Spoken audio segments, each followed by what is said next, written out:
En el siglo XIX Humboldt fue considerado prácticamente el inventor de la ciencia moderna y prácticamente el inventor del concepto moderno de naturaleza como sistema de mundo, ¿no? Pero mucho del legado de Humboldt hoy día es visto críticamente por una excesiva glorificación de su propia vida durante su tiempo de vida. Humboldt fue, no nos olvidemos, un científico múltiple, ¿no? Porque fue geógrafo, fue biólogo, fue botánico, fue oceanógrafo y varias otras cosas más. Y abarcó muchísimo en su vida. Y eso fue visto en muchos casos con envidia, por una parte quizás justificada, de parte de sus detractores y contemporáneos, pero por otra parte tampoco se puede ignorar su verdadero aporte. El aporte de Humboldt fue la invención o la aplicación de su método de observación y anotación minuciosa de absolutamente todos los fenómenos de la naturaleza y todos los objetos naturales que pudieran caer en su camino, y la comparación entre ellos, ¿no? A partir de ahí es que Humboldt se vuelve famoso ya siendo muy joven, y cuando viene a América es ya famosísimo, ¿no? Es el científico más famoso del mundo en aquel momento. Para hablar de la importancia de Alexander von Humboldt, tal vez sea suficiente citar a Simón Bolívar, que se refirió a Humboldt como el verdadero descubridor científico del Nuevo Mundo.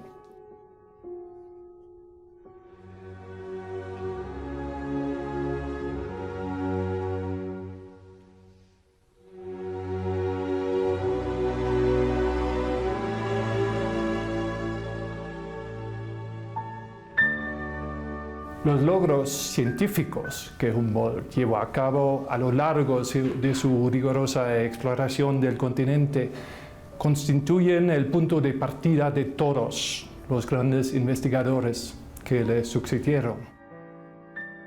Además, Humboldt fue el primer pensador occidental en percibir la importancia de las interrelaciones entre medio ambiente, sociedad, cultura y organización política. Es lo que hoy en día llamaríamos enfoque interdisciplinario. Más allá de todas estas consideraciones, la figura de Humboldt goza en la actualidad de una renovada relevancia, puesto que puede ser considerado de hecho como el padre de la ciencia ambiental.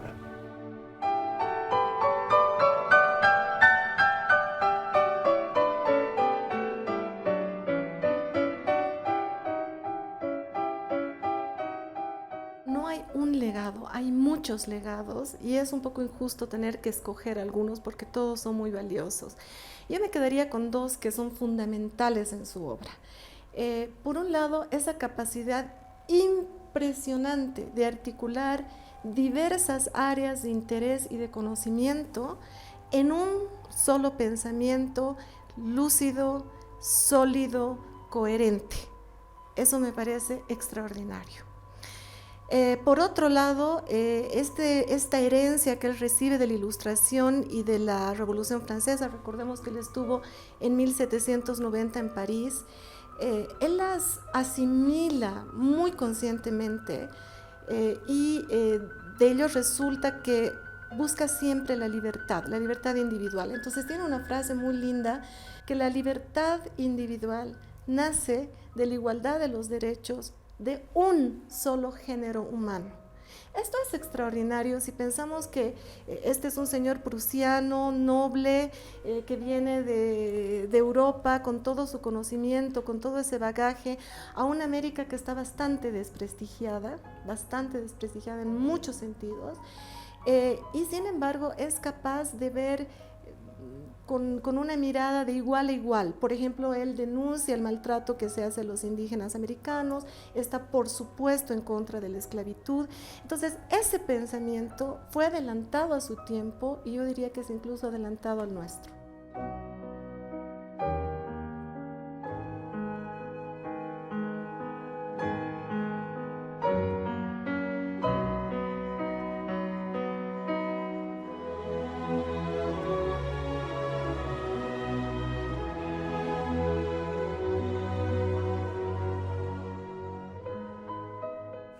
Yo creo que Humboldt pertenece a una generación que no es del mundo moderno, es del 800 y de comienzo del 800, la primera mitad. Pertenece a este grupo de hombres enciclopédicos.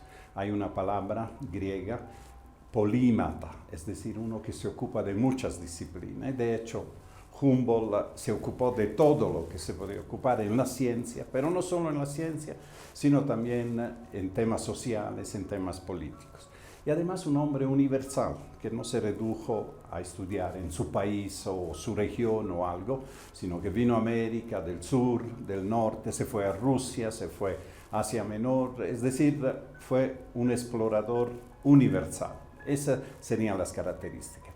Un hombre de sueños, un soñador, pero consciente de que los sueños implican renuncias, implican un costo.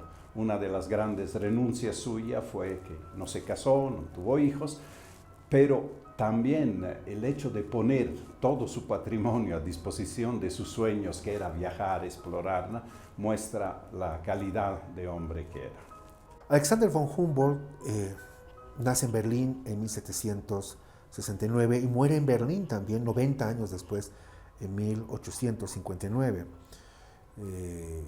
Nace y muere en Prusia, Alemania, pero es uno de los pocos, yo juzgo uno de los pocos hombres de la humanidad que deja de tener una ciudadanía específica, en este caso la alemana o la europea, y se convierte por sus acciones, por su contribución a la humanidad en un ciudadano del mundo. Creo que hay muy pocos seres humanos en nuestra historia que pueden considerarse y tener este título bien llamado de ciudadano del mundo. Alexander von Humboldt es un ciudadano del mundo.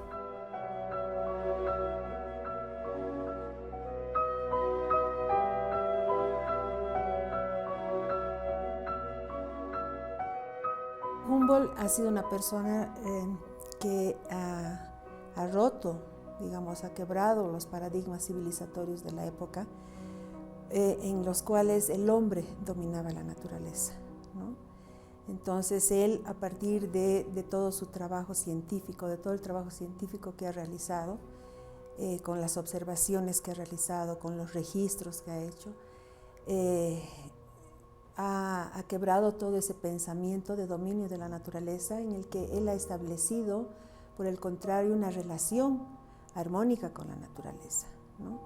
Entonces, yo creo que hay que verlo desde ese punto de vista, una persona que ha interconectado toda la relación que existe entre naturaleza y hombre para pensar, digamos, desde una mirada, digamos, del todo, una relacionalidad del todo, ¿no? No una sumatoria de las partes, sino un todo para ver desde esa perspectiva.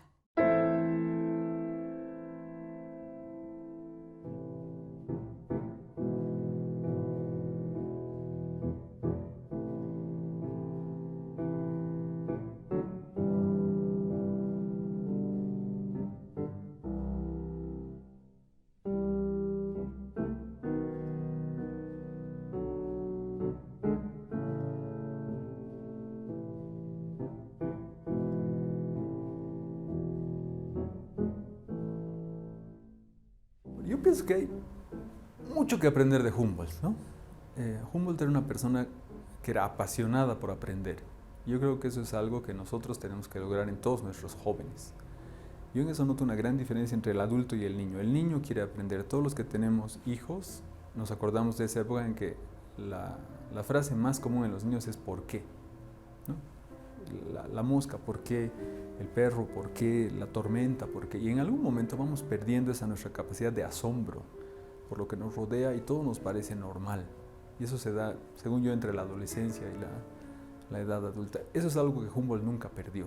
Humboldt estaba hasta sus 90 años escribiendo, pensando, recorrió no solamente América, sino también se fue por el Asia.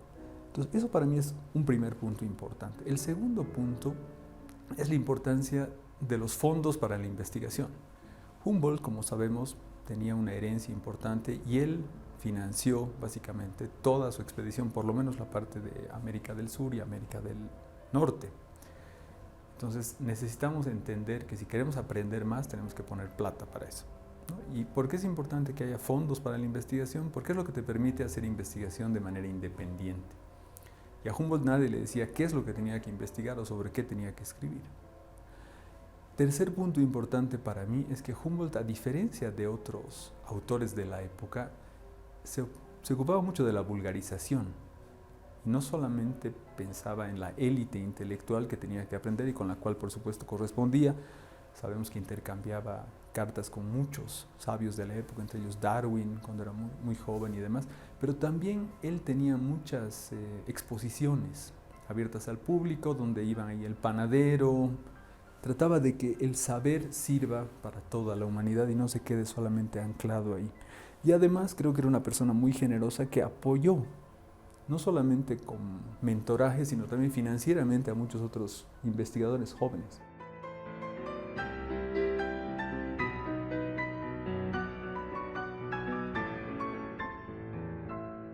Desde el punto de vista histórico y político, fue uno de los primeros intelectuales europeos que se pronunció en favor de la autonomía cultural y política de los pueblos indígenas. Se convirtió en un portavoz de las ideas de la Ilustración que a la larga impulsaron la independencia del continente. Para Humboldt, la ciencia es estética. Entonces, al utilizar un área que tiene que ver con las artes, con las expresiones culturales, de belleza, etc., es inevitable que se produzca un diálogo. Entonces sabemos que Humboldt influyó notablemente con sus extraordinarios libros, por ejemplo, Cuadros de la Naturaleza o los 5 tomos de Cosmos que escribió al final de su vida, a varios escritores norteamericanos, por ejemplo, solo por decir algunos. Ahí tienes a Edgar Allan Poe, que incluso le dedica una obra. Tienes a Walt Whitman, que tenía un tomo de Cosmos mientras escribía Leaves of Grass. Thoreau, no podemos pensar en Thoreau con su Walden, que él incita a vivir en el bosque, a irse a la naturaleza, sin la influencia de Humboldt.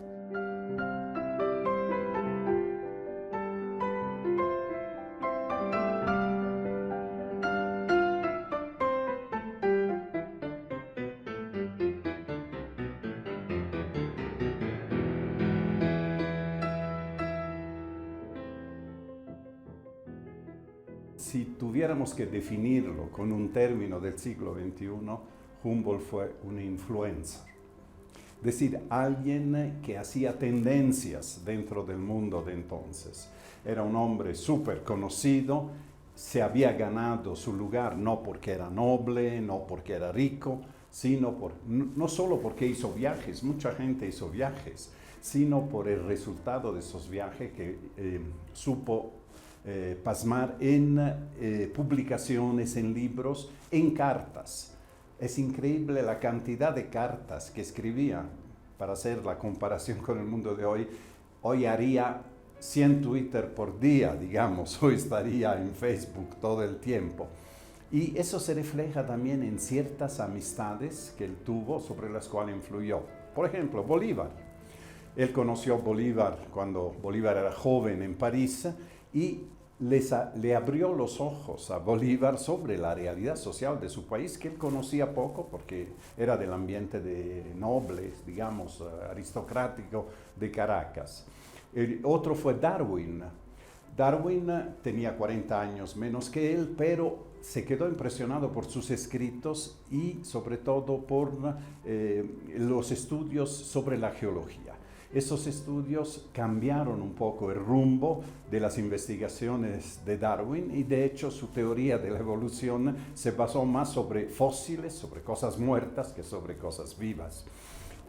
Por un lado, Thomas Jefferson, ¿no? El presidente de Estados Unidos con el cual se encontró varias veces, tuvo un encuentro y se carteó durante mucho tiempo y con el cual compartía también una serie de ideales. Es decir, un influencer de la sociedad europea, vivió en París, vivió en Berlín, fue consejero del rey de Prusia, un hombre de muchas facetas y de mucha influencia. Tú tienes que verlo a Humboldt desde tres aspectos más, ¿no? Porque tenemos tres herencias con él.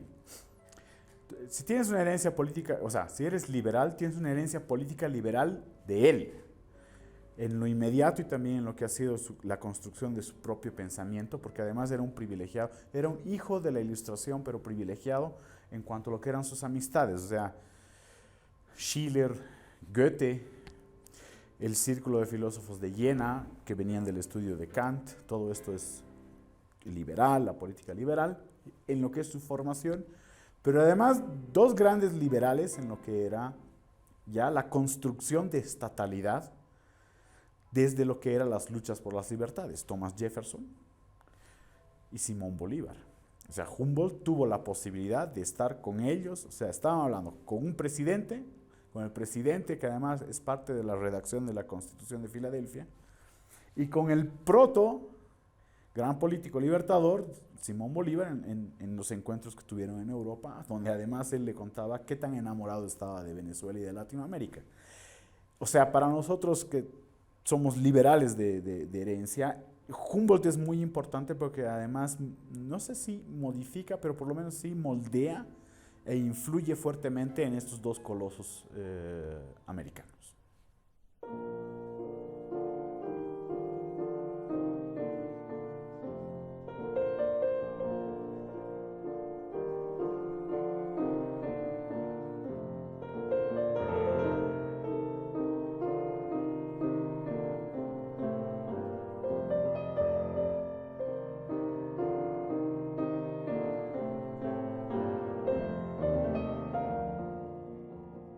Alexander von Humboldt ha hecho muchas contribuciones y en realidad lo que nos ha permitido es conocer mucho mejor el mundo, ¿sí? Acordémonos, antes de que Humboldt haga su viaje en concreto a América del Sur y un poco a América Central y América del Norte, básicamente lo que se conocía de América era todo lo que son las costas. Y además los que habían venido a América hasta ese entonces eran básicamente gente que venía de España a colonizar o a evangelizar. Entonces los únicos que tenían derecho a venir aquí a investigar o a reportar cosas eran básicamente gente que eran o españoles o personas de la Iglesia Católica.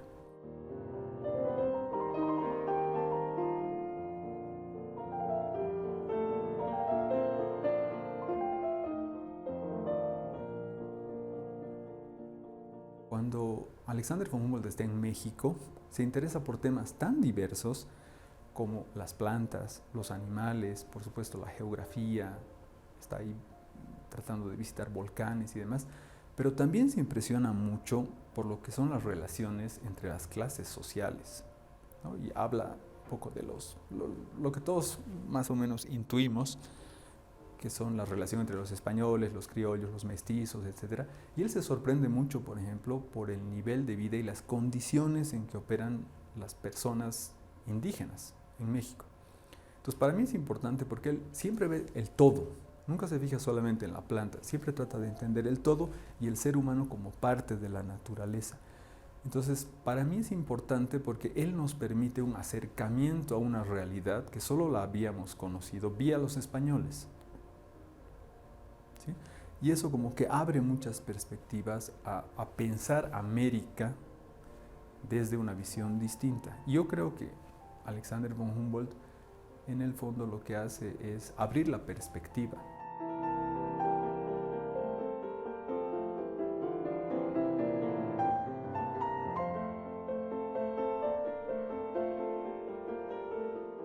Quizás una de las cosas más importantes históricamente de Humboldt fue su estadía y la epifanía que tuvo cuando subió al Chimborazo. Se calculaba en aquel entonces, de acuerdo a los métodos científicos que existían en aquel entonces, que las montañas de los Andes eran las montañas más altas del mundo. Y se estimaba por la percepción visual que el Chimborazo era la montaña más alta del mundo. Y Humboldt subió a ella.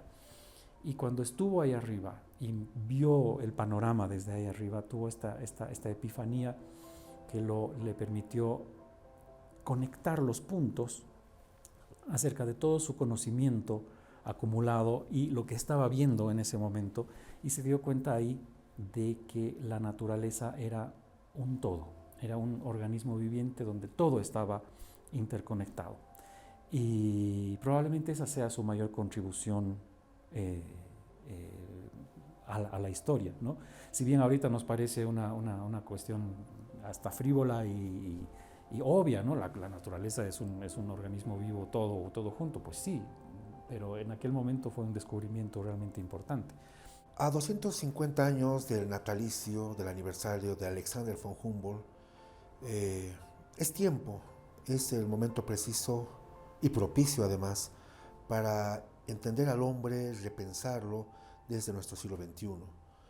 Creo que hoy podemos decir ya a carta cabal con más elementos que Alexander von Humboldt fue tal vez el primer explorador, viajero que vio a los habitantes de los países que él estaba conociendo no como colonos, como se miraba en la visión europea. Los europeos miraban cualquier expedición como un motivo para poder colonizar. Von Humboldt no tenía esa visión, por eso es un hombre que piensa muy diferente. Lo que von Humboldt quería es que el mundo conozca de estas nuevas tierras, de estos nuevos descubrimientos. Y creo que eso nos marca un antes y un después antes de von Humboldt y después de él.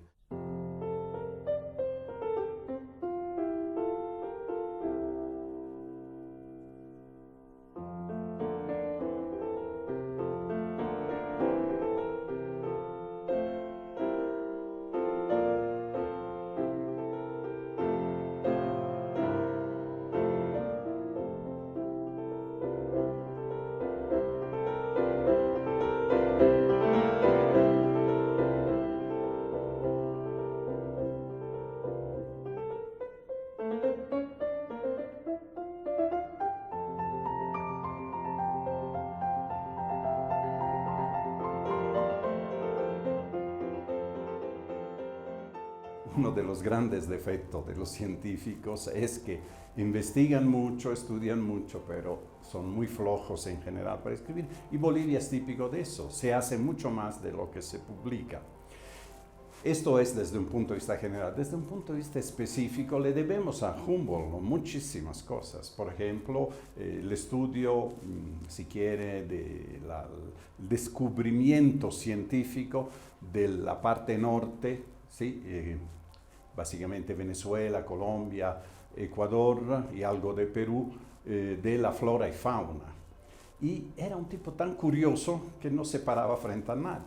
Una vez estaba, por ejemplo, en Venezuela, en un convento, alojado en un convento, le hablaron que había unas grutas ahí cerca. Inmediatamente fue y se volvió espeleólogo, que no era. Cuando llegó a Quito, él consideraba que el Chimborazo era el volcán o el monte más alto del mundo y quiso hacer una expedición para subir, no lo logró porque no estaba en condiciones físicas de hacerlo, pero esta parte. Estando en Lima, midió la temperatura del agua y se dio cuenta que era demasiado fría para eso y descubrió la que después se llamó la corriente de Humboldt. Es decir, aportes en todos los campos de la geología, pero quién sabe el recuerdo mejor que se tiene de él, de geógrafo, ¿no?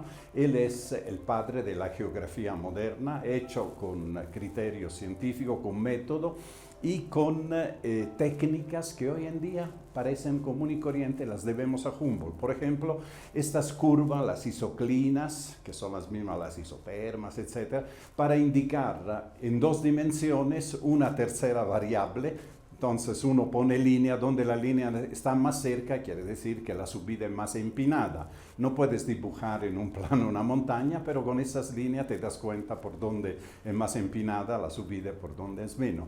Es decir, hay una serie de contribuciones que le debemos a él y además estimular, porque hay científicos que en su época son modelos, son héroes, los superhéroes del 800 eran científicos y militares, generales. Entonces, estimulaban, motivaban muchos jóvenes a dedicarse a la ciencia.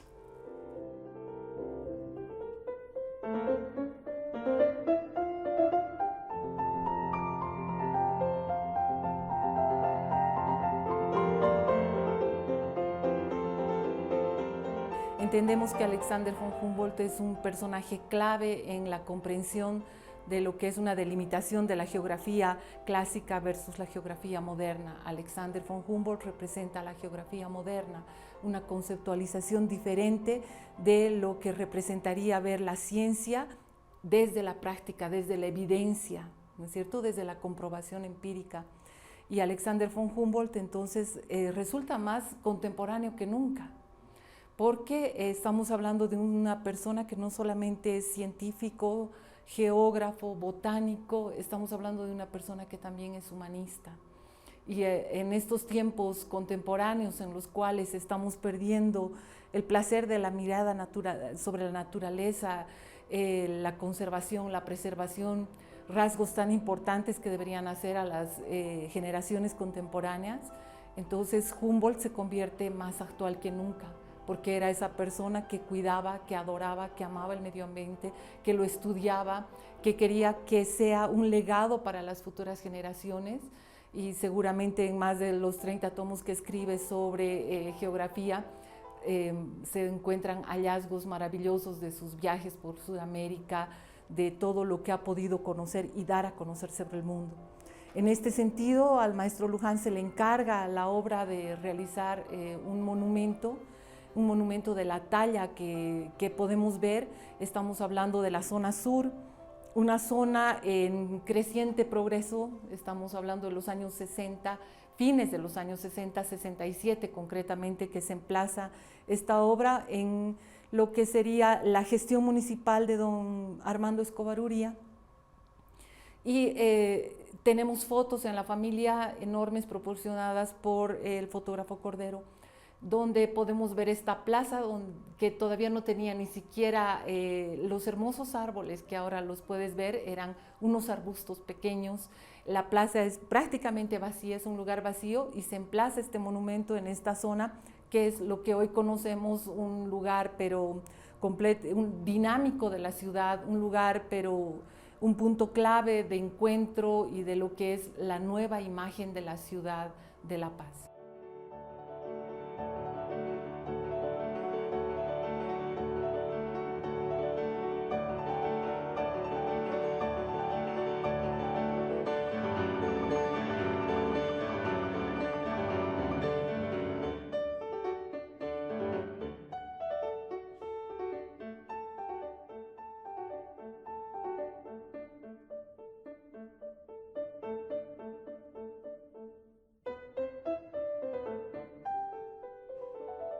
El monumento que hace Emiliano Luján de Alexander von Humboldt está hecho en bronce, ¿no?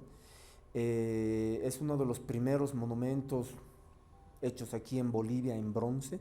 Estamos hablando de 1967, donde Emiliano Luján trae todo lo que es la idea de la fundición en bronce aquí a Bolivia, la trae de Italia aquí. Y bueno, la parte técnica de cómo hacer el monumento es, primero obviamente vienen los dibujos, ¿no? la idea inicial, la maqueta para ver las dimensiones reales del trabajo, y llevarla a escala, a tamaño real, ¿no? Entonces, para llevarla a escala, a tamaño real, se la trabaja en un modelado en arcilla, sacado después de moldes en yeso y vaciado posteriormente en bronce, ¿no?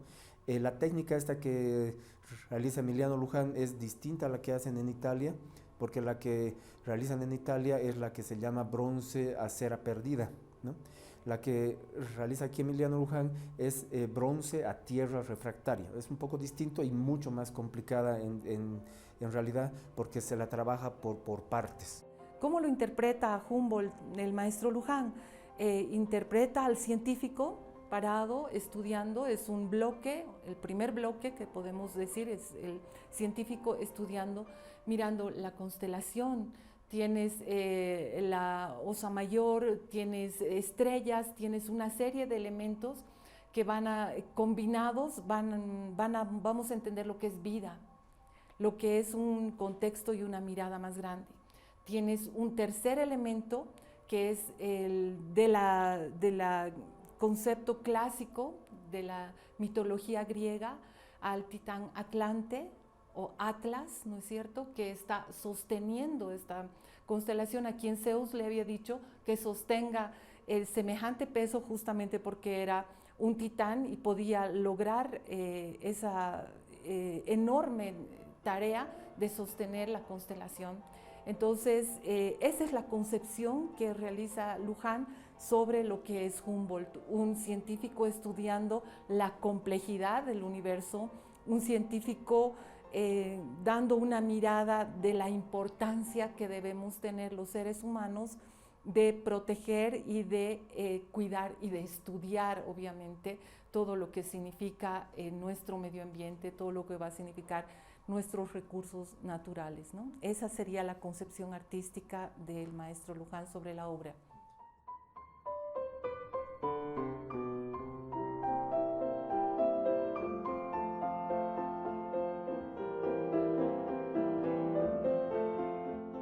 No hay un lugar en el mundo que no tenga algún recuerdo que lleve su nombre de alguna manera. Y nosotros no nos podemos olvidar, aquí en La Paz, Bolivia, tenemos una plaza que se llama Humboldt con una muy hermosa escultura de Emiliano Luján. Y esta escultura a mí me parece especialmente decidora en lo siguiente, que tienes al Atlas cargando el mundo y Humboldt está un poquito más abajo. Está un peldaño más abajo, mirando, observando. Hay una humildad que no era típica del científico de esa época. El monumento de Alexander von Humboldt en La Paz es uno de los más hermosos de la ciudad, diría yo. No solamente por la buena ejecución plástica, estética, proporcional, etcétera, sino además por todo lo que simboliza, ¿no? El simbolismo es realmente perfecto.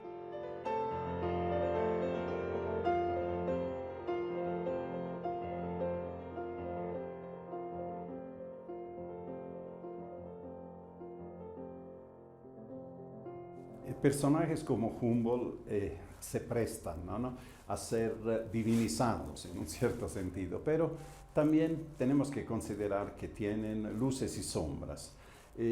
Voy a mencionar una sombra y una luz, que son importantes, digamos, para dimensionar el personaje. La sombra fue que él, después del viaje en Sudamérica, pasó por Nueva España, es decir, México, ese era el nombre que tenía, y lo acogieron bien, le dieron mucha información, no solo de temas científicos, también de temas sociales y políticos, con la recomendación que esto lo tuviera para sí, porque él tenía que proseguir para Washington, encontrarse con Thomas Jefferson, que era presidente de Estados Unidos. O por ingenuo, o por no sé qué, o por disgusto con la sociedad mexicana, él le pasó a Jefferson, y esto muchos biógrafos están de acuerdo, información vital que en los años siguientes permitió a Estados Unidos hacerse de los territorios que son actualmente de Estados Unidos, del oeste, ¿verdad? Entonces fue un espía, en pocas palabras.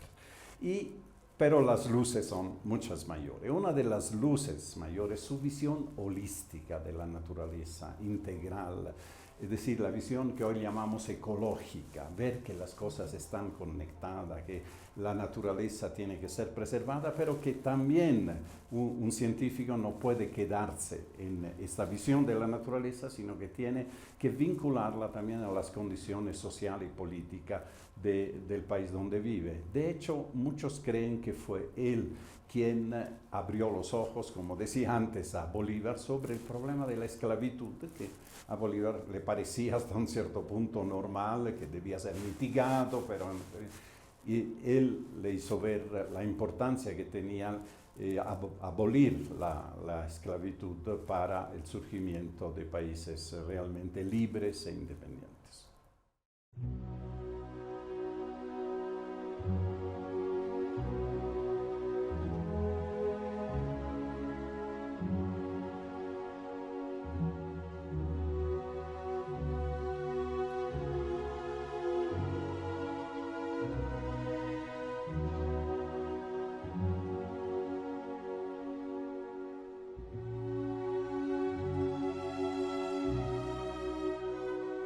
Humboldt marca el comienzo de la estrecha relación entre Alemania y América Latina. Los libros de sus viajes se convirtieron en bestsellers en su época y despertaron la curiosidad de los lectores en toda Europa. por trascender las fronteras geográficas mediante el conocimiento. Como embajador alemán en Bolivia, me parece importante honrar el recuerdo de quien acaso sea la principal figura histórica que nos vincula en el pasado. Como ciudadano alemán me gustaría añadir una apreciación personal. Veo a Humboldt como el más radiante y al mismo tiempo más apacible héroe que mi país ha dado a la historia. Un héroe que no necesitaba ganar batallas, sino que mediante algo tan inocuo como cazar mariposas, nos proporcionó una nueva comprensión del mundo, una revolución en el pensamiento.